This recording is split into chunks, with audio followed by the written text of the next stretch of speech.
What's up, guys? I'm DK, and you're watching Pro Wrestling What If, the series where I look at the different what if scenarios as terms of the world that we call professional wrestling. Today, I continue a series I started last week where I go through every Royal Rumble entry number and determine what would happen if that number won every year. Of course, I had to start out with entry 1 since it's the biggest disadvantage when entering the Royal Rumble match. Even though it would make sense to continue the series with entry 2, I thought it would make sense to make the next video about the biggest advantage for the Royal Rumble match being entry 30. So today I'm going to discuss what if every 30th entrant won the Royal Rumble match. I will go through every Royal Rumble from 1989 to the most recent event as of the recording of this video and determine what would happen if the 30th entrant of the Royal Rumble had won each year. You're probably wondering, DK, why aren't you including the very first Royal Rumble event from 1988? That's because the very first event had only 20 participants, so for this video and the ones I'll do at some point for entry 21 to 29, those will start in 1989 where we saw the first event with a total of 30 participants. You're probably wondering as well, what about 2011 where we had a total of 40 participants in the match? All I'm going to say is stay tuned because with this year marking 15 years since that Royal Rumble, I got something up my sleeve for next week's video. And if you end up enjoying this video, don't forget to hit that like button, share this to all your friends, subscribe, and press the notification bell for when future episodes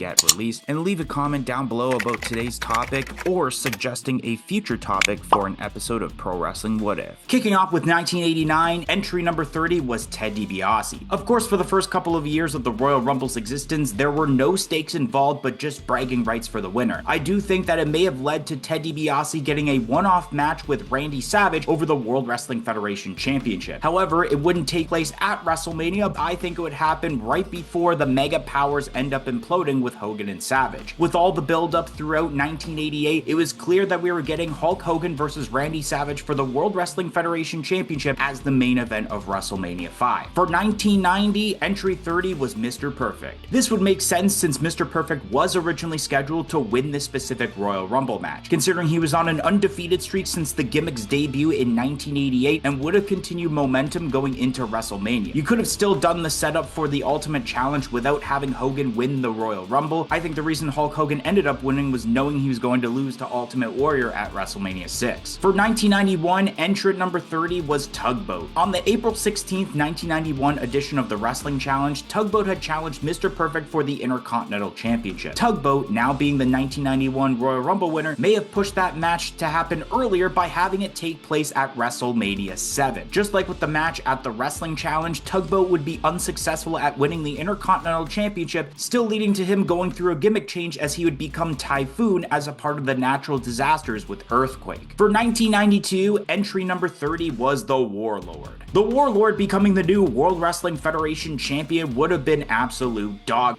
I can't imagine the idea of having him even walk into WrestleMania while holding the title. So I think he would have been used as a transitional champion even though the title was vacant going into the match. Two superstars that were likely to take the title into WrestleMania 8 were either Ric Flair like in the real timeline or Sid Justice since he was rumored to have signed by being Hulk Hogan's successor in the World Wrestling Federation. For 1993, entry number 30 was Randy Savage. So many people wanted Randy Savage to win this specific Royal Rumble as it would have given us a great match for WrestleMania. With this being the first year that the Royal Rumble winner got a World Wrestling Federation Championship match, it would have been Randy Savage versus Bret Hart at WrestleMania 9. The passing of the torch from one of the faces of the Golden Era to the face of the New Generation Era, as we knew Randy Savage would have ended up putting over Bret Hart, something that clearly Hulk Hogan wouldn't have done with how everything ended for WrestleMania 9. For 1994, entry number 30 was Adam Bomb. Adam Bomb made his World Wrestling Federation debut shortly after WrestleMania 9, being managed by Johnny Polo and later Harvey Whippleman. He was also one of many superstars to partake in the beatdown of Undertaker that same night at the Royal Rumble to allow Yokozuna to retain his World Wrestling Federation Championship. The dynamic would have been weird as it would be a heel versus heel, but I think Adam Bomb would have been more of a face here. Yokozuna would retain the World Wrestling Federation Championship and we would still see Adam Bomb's face turn shortly after like in the real timeline. For 1995, 1995, entry number 30 was Crush. Crush had become one of the upper-level heels when he aligned himself with Mr. Fuji, but wouldn't have been able to get his title match at WrestleMania 11. While home in Hawaii, Crush would be arrested for purchasing steroids and owning an illegal handgun. His contract with the World Wrestling Federation would be terminated weeks before WrestleMania 11 as he would spend time in jail. This would cause the World Wrestling Federation, in this case, to find a new opponent for Diesel, which would have probably been Shawn Michaels like we saw in the real timeline. For 1996, entry number 30 was Duke the Dumpster Droese. I actually forgot about this gimmick as it's up there with the likes of Max Moon and Bastion Booker as some of the worst of all time. In no way would it have been considered for Droese to have won the Royal Rumble match. I would have to imagine we run into the same stipulation we had with Owen Hart and Shawn Michaels at the following In Your House event, having Droese lose his opportunity to Shawn Michaels in order to still have the Iron Man match against Bret Hart at WrestleMania 12. For 1997, entry number 30 was The Undertaker. With the power of hindsight, this should have been the result for this specific Royal Rumble match. We had the screwy finish that led to the Fatal 4-Way match at the following In Your House pay-per-view to make the road to WrestleMania a little unpredictable. After Shawn Michaels injured his knee and lost his smile, he vacated the World Wrestling Federation Championship, which would be won by Bret Hart and then Psycho Sid. By the time we reached WrestleMania 13, Undertaker would be deemed #1 contender and end up walking out as the new World Wrestling Federation champion. For 1998, entry number 30 was Vader. Although Vader had such a great career in Japan and WCW, it never really played out well in the World Wrestling Federation. He was originally planned to win the World Wrestling Federation Championship from Shawn Michaels in 1996 before plans switched after how their SummerSlam match turned out. Vader lost so much momentum after that to where he wasn't really able to recover, and he wouldn't have had a title match at WrestleMania 14. Stone Cold Steve Austin was on the rise, and Vader would have lost his opportunity to him at No Way Out of Texas In Your House to still get Austin versus Michaels at the event. For 1999, entry number 30 was Chyna. Chyna became the first woman to enter the Royal Rumble match and would have been a huge moment had she won. In 28 cases, Stone Cold Steve Austin would defeat the Royal Rumble winner in order to get a World Wrestling Federation Championship opportunity like he did with Mr. McMahon. However, I think Chyna may have been the exception where she would have gone into WrestleMania 15 challenging The Rock. The Rock would retain against Chyna, but it's crazy to think that we may have had the first woman in a WrestleMania main event 20 years before it actually happened. For 2000, entry number 30 was X-Pac. X-Pac winning the Royal Rumble here would have ended his rivalry with Kane at No Way Out the latest instead of WrestleMania. The only way that feud would have continued is if Kane was a part of the Fatal 4-Way match at WrestleMania 2000 instead of Big Show. Mick Foley wouldn't have been needed since we have X-Pac as the Royal Rumble winner, and it was guaranteed that The Rock would be involved in some sort of way. Still ending the match with the same result of Triple H retaining the World Wrestling Federation Championship, last eliminating The Rock. For 2001, entry number 30 was Rikishi. One thing that was certain about WrestleMania 17 was that Austin vs. Rock 2 was going to happen whether the title was on the line or not. In this case, I do think we could have had a match between Stone Cold Steve Austin and Rikishi at No Way Out where the title opportunity was on the line, especially since the two were already in a feud since Austin's return due to the Who Ran Austin Over storyline that would see Austin pick up the win. The Rock would still win the World Wrestling Federation Championship from Kurt Angle at No Way Out and walk into WrestleMania 17 as champion to defend against Stone Cold Steve Austin. For 2002, entry number 30 was Booker T. It's hard to imagine a winner besides Triple H after that amazing ovation during his return at MSG. I think in most cases, including Booker T, he would have had his title opportunity on the line against Triple H the following month at No Way Out, resulting in Triple H winning and getting the undisputed championship match against Chris Jericho at WrestleMania 18. Let's just hope that with Booker T as the Royal Rumble winner, his match isn't one that revolves around not getting a shampoo commercial deal. For 2003, entry number 30 was Undertaker. Undertaker made his return to WWE in this match after being written off by Big Show shortly after his Hell in a Cell match at No Mercy against Brock Lesnar. Undertaker would still have his match at No Way Out against Big Show, but that would be the conclusion of the feud as he would be going after gold at WrestleMania. With Undertaker having already faced Triple H 2 years prior at WrestleMania 17, then I think he would set his sights on Kurt Angle and the WWE Championship. Undertaker would win the WWE Championship at WrestleMania 19, considering the streak would have officially been acknowledged at this point. For 2004, entry number 30 was Goldberg. WWE had teased the eventual Goldberg-Brock Lesnar match during a backstage segment months prior at Survivor Series 2003. In order for the match to happen, Brock Lesnar would have retained the WWE Championship against Eddie Guerrero at No Way Out, with Goldberg choosing Lesnar as his opponent for WrestleMania 20. Since it was well known that Goldberg was leaving after WrestleMania, Brock Lesnar would get the win over him and retain the WWE Championship at the event. Although Lesnar was on his way out as well, I think he would have been willing to commit to the following episode of SmackDown in order to drop the WWE Championship before leaving. For 2005, entry 30 was Ric Flair. The easy direction for Ric Flair here would be to go after Triple H and the World Heavyweight Championship with the ongoing Evolution storyline. In the real timeline, they would actually feud with each other near the end of 2005, including a last man standing match at Survivor Series. Triple H would retain the World Heavyweight Championship against Ric Flair at WrestleMania 21, but I do think this would still lead to Batista being a challenger to Triple H, delaying the first match between the two for Backlash, where Evolution would officially come to an end when Batista becomes the World Heavyweight Champion and brings it to the SmackDown brand. For 2006, entry 30 was Randy Orton. In late 2005, it was originally discussed for Randy Orton to win this Royal Rumble match in order to challenge Batista for the World Heavyweight Championship at WrestleMania. That was until Batista's injury at the beginning of 2006 and Randy Orton's unprofessional conduct during this time that changed plans to penciling Triple H in, followed by Rey Mysterio to win the match. With Eddie Guerrero's passing still playing in effect, I do think that the match between Randy Orton and Rey Mysterio would still happen at No Way Out that would allow Mysterio to be inserted, still leading to everything that still occurred in the real timeline by allowing Rey Mysterio to walk out of WrestleMania 22 as the World Heavyweight Champion. For 2007, entry 30 was The Undertaker. This is what actually happened in the real timeline, with Undertaker being the first Royal Rumble winner at the 30th Entrant. We would have the awesome segment on Raw teasing the 3 possible championship matches before he would choose Batista in the World Heavyweight Championship. At No Way Out, a tag team match would occur pitting the WWE and World Heavyweight Championship matches against each other, which saw John Cena and Shawn Michaels pick up the victory. Then when it came to WrestleMania 23, Undertaker would be successful at not only winning the World Heavyweight Championship, but extending the streak to 15-0 at WrestleMania. For 2008, entry 30 was John Cena. Once again, we have another scenario that did occur in the real timeline, with the shocking return of John Cena way earlier than expected. He would go on to invoke his WrestleMania title opportunity against Randy Orton at No Way Out the following month, and would only win by disqualification when Randy Orton slapped the referee in the face. Although Triple H won an Elimination Chamber match the same night to get a WWE Championship opportunity at WrestleMania, John Cena would eventually insert his way back into the match, now making it a triple threat at the event. A match where John Cena would still be unsuccessful, as Randy Orton would pick up the scraps of Triple H's pedigree on Cena and allow himself to retain the WWE Championship at WrestleMania 24. For 2009, entry 30 was Big Show. This would have guaranteed to have a proper singles match between Edge and John Cena for the World Heavyweight Championship at WrestleMania like we wanted instead of the triple threat, making it so Big Show would challenge for the WWE Championship that I think would still result in a new champion being crowned during the Elimination Chamber match at No Way Out. Although Triple H was the one to do that in the real timeline, I think without Randy Orton winning the Royal Rumble, Triple H doesn't end up becoming WWE Champion in the match. With all the other Elimination Chamber match participants we saw in their own matches at WrestleMania 25, this would leave Vladimir Kozlov to have been the one to walk out as WWE Champion and defend against the Big Show. Oh boy. Shout out goes to Jackson Weingart, Fox Starkiller, Hayden Serravo, Jada Sanchez, Lola Pines, Skolchin, The Real Samuel Randall 1990, Quiet Ninja Riot, Adam Heb 01, Kyrese Clark, Sonic Fan Glitchy 4, Spidey Fan Productions, Wesley Conklin, and Chris Tucker. And the reason they ended up getting a shout out is because they joined our YouTube channel membership within 2 tiers we offer, with the first tier being Greenhorn at $1.99 a month, which not only gets you the shout out, but it gets you some other perks, including early access to every single video and shorts that we produce on this channel. And then the other tier that we offer is called Veteran for $4.99 a month, which not only gets you everything from that Greenhorn tier, but it also gets you bonus content on a weekly basis, including exclusive What If episodes you can only view on this membership. So definitely consider joining our YouTube channel membership. It will be greatly appreciated and will go a long way for helping out with this channel a lot. so definitely consider joining, but let's continue on with this video. For 2010, entry 30 was Batista. As mentioned in Chris Jericho's autobiography, Batista was originally penciled in to win the 2010 Royal Rumble to set up a WrestleMania singles match against John Cena that they tried doing the year prior. This would explain why Batista would win the WWE Championship from John Cena at Elimination Chamber, as I think he would have invoked the WrestleMania title opportunity early, being able to successfully do something that John Cena tried doing 2 years prior with Randy Orton, but Cena wasn't able to do. Setting up the match between the two that would still result in John Cena winning back the WWE Championship from Batista at WrestleMania 26. For 2011, entry 30 was Wade Barrett. At the beginning of 2011, Wade Barrett would leave Raw after being kicked out of the Nexus and join the SmackDown brand, forming the new faction, The Core. Winning the Royal Rumble would have helped elevate Barrett and the rest of the group into the main event picture and challenge Edge for the World Heavyweight Championship. However, I do think that if they didn't have Alberto Del Rio defeat Edge at WrestleMania 27 to become World Heavyweight Champion, then I don't think Wade Barrett would have gone over either. I'm not even sure if Barrett would have been considered to face Christian at Extreme Rules when the World Heavyweight Championship would be on the line after Edge vacated it due to retirement. For 2012, entry 30 was The Big Show. This would have been underwhelming as it would have had him in yet another match against Daniel Bryan for the World Heavyweight Championship. The only thing to make it slightly interesting is if Sheamus had won the title from Bryan in the Elimination Chamber and walk into WrestleMania as champion, making a Big Show versus Sheamus for the World Heavyweight Championship at WrestleMania 28 that would have had Sheamus retain in this case. The only positive I see is that with Daniel Bryan in another match, it would have lasted longer than 18 seconds. For 2013, entry 30 was Ryback. With it being clear as day that we were getting Cena versus Rock 2 for the WWE Championship, Ryback would have gone after the World Heavyweight Championship. Ryback had lost quite a bit of momentum when his undefeated streak came to an end at Hell in a Cell and had lost his matches the following 2 pay-per-views. Big Show would win the World Heavyweight Championship from Alberto Del Rio at Elimination Chamber in order to be Ryback's challenger for WrestleMania 29. Ryback would hit an insane shell shock to Big Show as a WrestleMania moment and become the brand new World Heavyweight Champion. But it makes me think, when would Dolph Ziggler end up cashing in at this point? For 2014, entry 30 was Rey Mysterio. The only time in Rey Mysterio's WWE career where he would be booed out of the building as everyone thought it was going to be the beloved Daniel Bryan. It's hard to imagine to insert Daniel Bryan in this match to make it a triple threat with Rey Mysterio and Orton in this case. This may have been a callback to the rivalry they had in 2006, but it would likely have Randy Orton retain the WWE World Heavyweight Championship at WrestleMania 30, leading to Daniel Bryan getting his moment as early as Extreme Rules to officially win the title. For 2015, entry 30 was Dolph Ziggler. Dolph Ziggler made his return to WWE just before this match when John Cena won a match on the January 19, 2015 episode of Raw to get his job back. The Authority would have placed Ziggler in a match against Reigns at Fastlane, where the WWE World Heavyweight Championship opportunity at WrestleMania would be on the line, resulting in Roman Reigns winning the opportunity and still facing Brock Lesnar at WrestleMania 31, since Reigns was being built as the next face of the company. Still having Dolph Ziggler partake in the 7-man ladder match at the event for the Intercontinental Championship that'd be won by Daniel Bryan. For 2016, entry 30 was Triple H. This result ended up happening in the real timeline and it was a really underwhelming and predictable one. After being attacked by Roman Reigns about a month prior, Triple H would make his return as the final entrant and be able to walk out as the new WWE World Heavyweight Champion, leading to a triple threat match at Fastlane with Roman Reigns, Dean Ambrose, and Brock Lesnar, where the winner would face Triple H at WrestleMania, which saw Reigns win, setting up one of, if not the most underwhelming WrestleMania main events of all time at WrestleMania 32 that was clearly going to have Roman Reigns regain the WWE World Heavyweight Championship. For 2017, entry 30 was Roman Reigns. With Roman Reigns winning the Royal Rumble, this would have meant that his match against Undertaker doesn't happen at WrestleMania. Due to having just partake in a rivalry with Kevin Owens over the Universal Championship, I think Roman Reigns would have gone after the WWE Championship that was a part of SmackDown, especially since John Cena had become a 16-time world champion by winning the WWE Championship from AJ Styles at the event, and would set up Cena versus Reigns months prior to when it actually occurred, allowing Roman Reigns to walk out of WrestleMania 33 as the WWE Champion, not only as a passing of the torch, but due to John Cena starting his WWE career part-time with his Hollywood commitments. For 2018, entry 30 for the women was Trish Stratus. This would have given us Trish Stratus versus Charlotte Flair for the SmackDown Women's Championship at WrestleMania 34, a match that ended up happening over a year later at SummerSlam in Stratus's hometown of Toronto, Ontario, without any championship involved. The same result would occur where, in this case, Charlotte Flair would retain the SmackDown Women's Championship and cement her as one of the greatest women's professional wrestlers of all time. While on the Raw side of things, I think Asuka would have won the Raw Women's Championship from Alexa Bliss and remain undefeated past WrestleMania. For the men, entry 30 was Dolph Ziggler. Over a month prior to Royal Rumble, Dolph Ziggler would vacate the United States Championship and leave the WWE as he believed the WWE Universe didn't deserve him. Ziggler, making his return to win the Royal Rumble, would get him into the WWE Championship picture against AJ Styles, while Shinsuke Nakamura in this case would have taken his place in the six-pack challenge at Fastlane. If WWE wouldn't have Shinsuke Nakamura win the WWE Championship, then I don't think Dolph Ziggler would have won the title at WrestleMania 34, despite having already been a former world champion. Also, soon after, Dolph Ziggler would be sent to Raw as a part of the Superstar shakeup anyways, so he wouldn't have been a part of SmackDown much longer. For 2019, entry 30 for the women was Carmella. Carmella has spent the majority of 2018 in the SmackDown Women's Championship picture after cashing in her Money in the Bank briefcase. However, that would be the championship she would still go after, since the Raw Women's Championship would have been occupied by the Becky Lynch-Ronda Rousey storyline. Charlotte Flair would manage to win the SmackDown Women's Championship from Asuka shortly before WrestleMania to defend it against Carmella at WrestleMania 35. Carmella would be unsuccessful at winning since Charlotte Flair remained in the SmackDown Women's Championship scene throughout the rest of the year. And for the men, it was Nia Jax. Yes, you heard that correctly. Nia Jax entered the men's Royal Rumble match at the 30th Entrant after taking R-Truth out of the match. I'm not entirely sure if WWE would have actually planned to have her challenge for one of the two world championships at WrestleMania 35. Somehow, if she did manage to actually be put in a match, then it would have been against Daniel Bryan for the WWE Championship. However, with how unrealistic this scenario is, she probably would have lost her opportunity to someone on the road to WrestleMania. For 2020, entry 30 for the woman was Shayna Baszler. Although she didn't win this specific Royal Rumble match, she did go on to win the Women's Elimination Chamber match the following month to get a Raw Women's Championship match at WrestleMania. So had Shayna Baszler won the Royal Rumble, it would have just been a quicker way to guarantee her the opportunity to face Becky Lynch like she did in the real timeline. With that being said, everything that happened would still occur, including Becky Lynch retaining at WrestleMania instead of dropping it to Shayna Baszler like originally planned, losing momentum afterwards as she would never be able to obtain the same star power she had on the NXT roster and maintain it on the main roster. And for the men, entry 30 was Seth Rollins. This would have had Seth Rollins as a two-time back-to-back Royal Rumble winner and going in with momentum after turning heel and being dubbed as the Monday Night Messiah. However, I do think he would have lost the opportunity in a match against Drew McIntyre at the Elimination Chamber PLE, so McIntyre would have still been able to face Brock Lesnar for the WWE Championship. Seth Rollins had already been in a rivalry with Kevin Owens that started due to Rollins' heel turn near the end of 2019 that was coming to an end soon. It also gives a reason for Seth Rollins to still challenge Drew McIntyre for the WWE Championship after WrestleMania 36 like in the real timeline. For 2021, entry 30 for the women was Natalya. With Natalya having been on the SmackDown brand at this point, she would have gone after Sasha Banks and the SmackDown Women's Championship. The feud would have been a little bit interesting due to Natalya's alliance with Tamina Snuka at the time that could call back to when Tamina was with Sasha Banks as a part of Team Bad alongside Naomi. Sasha Banks would have retained the SmackDown Women's Championship against Natalya at WrestleMania 37 and hold on to it past the event since it wasn't Bianca Belair that challenged her. Natalya and Tamina would move on to the Women's Tag Team Championship scene like they were already doing in the real timeline. And for the men, entry 30 was Braun Strowman. This was a few years too late in my opinion to execute a Royal Rumble win for Braun Strowman as he lost so much fire from his initial push. After competing on SmackDown throughout 2020 and even having a reign as Universal Champion, he'd be drafted to Raw at the end of the year. Strowman would have had a match against Bobby Lashley over the WWE Championship at WrestleMania 37, but would be unsuccessful as Lashley had just won the title on the road to WrestleMania. In the real timeline, Strowman would compete in a triple threat match against Drew McIntyre and Bobby Lashley the following month at WrestleMania Backlash for the WWE Championship. For 2022, entry 30 for the woman was Shayna Baszler. With Shayna Baszler being on SmackDown, this would have led to her challenging Charlotte Flair for the SmackDown Women's Championship at WrestleMania. While on the Raw side of things, it would have forced WWE to finally give us the long-awaited singles match between Ronda Rousey and Becky Lynch that we were supposed to get back in 2018. As great as it would have been for Baszler to pick up the win at WrestleMania 38, I don't think that would have been the case, even though it could have led to a certain moment afterwards. Knowing Ronda Rousey would have likely won her match, they could have recreated the moment with Chris Benoit and Eddie Guerrero at WrestleMania 20, but with Rousey and Baszler with their real-life friendship. And for the men, entry 30 was Brock Lesnar. This result unfortunately happened in the real timeline and was one of the most unnecessary wins in Royal Rumble history. Even though he won the Royal Rumble, he would go on to win the WWE Championship that he lost earlier in the night at the following PLE Elimination Chamber, still being able to challenge for the Universal Championship with his Royal Rumble win when it came to WrestleMania 38 against Roman Reigns, as it would be a winner-takes-all match, resulting in Roman Reigns walking out with both titles and starting his career on a part-time basis where the titles would rarely be seen until Cody Rhodes became champion at WrestleMania 40. For 2023, entry 30 for the women was Nia Jax. Nia Jax would make her return to WWE during this match after being released from the company near the end of 2021. When she made her return, she hadn't signed a new contract with the company as it was a one-off until signing a new one in September. With Rhea Ripley not winning the Royal Rumble here, it would have allowed her to challenge Charlotte Flair for the SmackDown Women's Championship as Rhea Ripley was on the Raw brand. So Rhea Ripley would have had to challenge Bianca Belair for the Raw Women's Championship to get a title match at WrestleMania 39, and for the men, entry 30 was Cody Rhodes. This happened in the real timeline as this was Cody Rhodes' first match since recovering from his pectoral muscle injury he suffered just before Hell in a Cell 2022. He would go on to challenge Roman Reigns for the undisputed WWE Universal Championship at WrestleMania as he would try to finish the story. After interference throughout the match, Cody Rhodes would be unsuccessful at winning the title, and Roman Reigns would be able to surpass 1,000 days as champion the following month. Rhodes would have a rivalry with Brock Lesnar afterwards and have filler feuds until he would win the Royal Rumble match in 2024. For 2024, entry 30 for the women was Liv Morgan. Liv Morgan had made a return to WWE during this match after suffering a shoulder injury and being written off by Rhea Ripley. The story would have been clear as day that Liv Morgan would have been the one to challenge Rhea Ripley for the Women's World Championship at WrestleMania 40 instead of Becky Lynch. And for the men, entry 30 was Sami Zayn. With Sami Zayn having been a part of the Bloodline storyline, it would have been possible to have him inserted in a match against Roman Reigns at WrestleMania. However, we know the undisputed WWE Universal Championship match would have been reserved to Cody Rhodes as he attempts to once and for all finish the story. So Sami Zayn would have challenged Seth Rollins for the World Heavyweight Championship and actually won due to Seth Rollins needing time off to recover from his knee injury. The same thing would happen afterwards where the party would be ruined as Damian Priest would cash in his Money in the Bank briefcase and leave WrestleMania 40 as the champion. For 2025, entry 30 for the women was Nikki Bella. Many people were already upset to have seen Nikki Bella in that spot as there were expectations that it would have been AJ Lee. I do think she would have gone after the Women's World Championship, not only due to WWE wanting to execute Flair versus Stratton, but especially if Io Sky would still be placed as the champion going into the event. A match they tried doing for WrestleMania 41 was a main roster dream singles match between Bianca Belair and Rhea Ripley, but would have been able to be done without the title involved here. Io Sky would have retained the Women's World Championship against Nikki Bella at the event, as I don't think they would have considered Bella to win it. And last but not least, for the men, entry 30 was Logan Paul. Although it would have been certain that almost everyone would have hated to see Logan Paul win this Royal Rumble, I don't think it would have been as bad as, let's say, Brock Lesnar in 2022 or Mr. McMahon in 1999. Knowing that plans for one world title match was going to be Cena and Rhodes as shown on WWE Unreal, this would have led to Logan Paul going after the World Heavyweight Championship. However, with it being heel versus heel at the moment with Gunther as champion, I do think that Jey Uso would have made his way into the match to add a babyface, still leading to Jey Uso becoming the World Heavyweight Champion and could have Logan Paul take the fall instead of Gunther tapping out like a little